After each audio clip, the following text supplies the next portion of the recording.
The INFJ personality type, that is introverted, intuitive, feeling, judging, often attracts narcissists. Now, empathy as a magnet.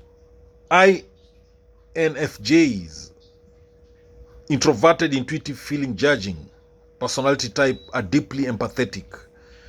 Their natural ability to sense and understand others' emotions can draw narcissists who seek validation and emotional energy from others but lack the capacity to reciprocate. The INFJs, that is the introverted, intuitive, feeling, judging personality type, they have this healing nature. And that's why they're called the counselors. INFJs have a healing energy. Narcissists are drawn to this because they subconsciously seek to be fixed or validated, even if they never admit fault. The introverted, intuitive, feeling, judging INFJ personality type, they tend to see the best in people, often overlooking red flags.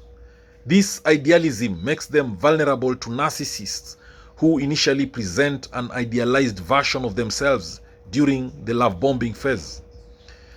Again, the INFJs, that is the introverted, intuitive, feeling, judging personality type, they attract narcissists because they have strong intuition. While they are intuitive, narcissists can manipulate them early on before their intuition catches on. The narcissist's charm and strategic self-presentation can override the INFJ gut feelings. INFJ crave depth and meaning in relationships.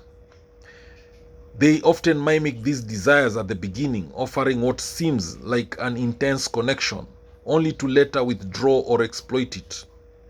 They have this desire for deep connection.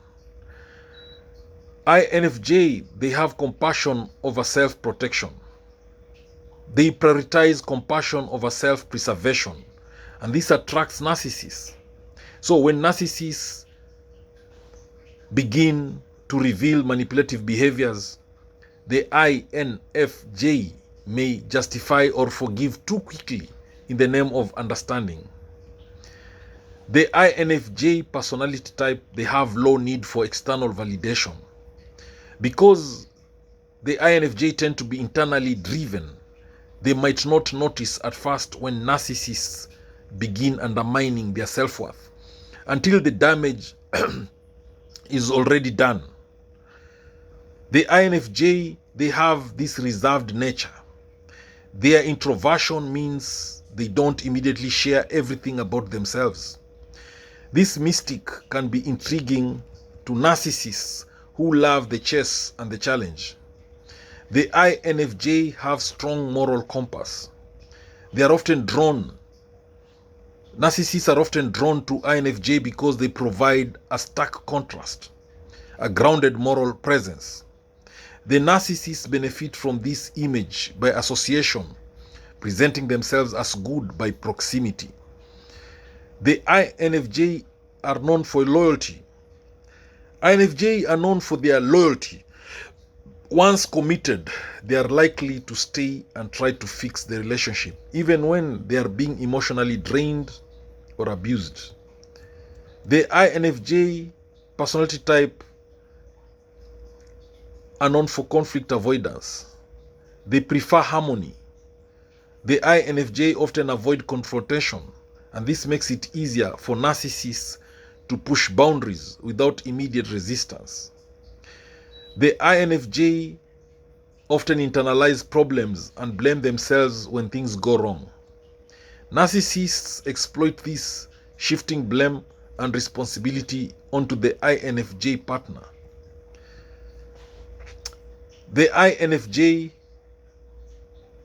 personality type, they have this deep reflectiveness. Their introspective nature causes them to seek meaning in every interaction, even dysfunctional ones. They may overanalyze the narcissist's actions in hopes of understanding rather than seeing manipulation for what it is. The INFJ, they have this need for purpose in relationships. They see relationships as purposeful and transformative. Narcissists leverage this by portraying the relationship as fated or special to bind the INFJ emotionally. The INFJ personality type, they have difficulty detaching emotionally. Once emotionally invested, they find it hard to detach even when it becomes clear that the other person is toxic. Their commitment runs deep. INFJ personality type, they sometimes project their own honesty, loyalty, and emotional depth onto others. They assume others share these traits, which narcissists do not.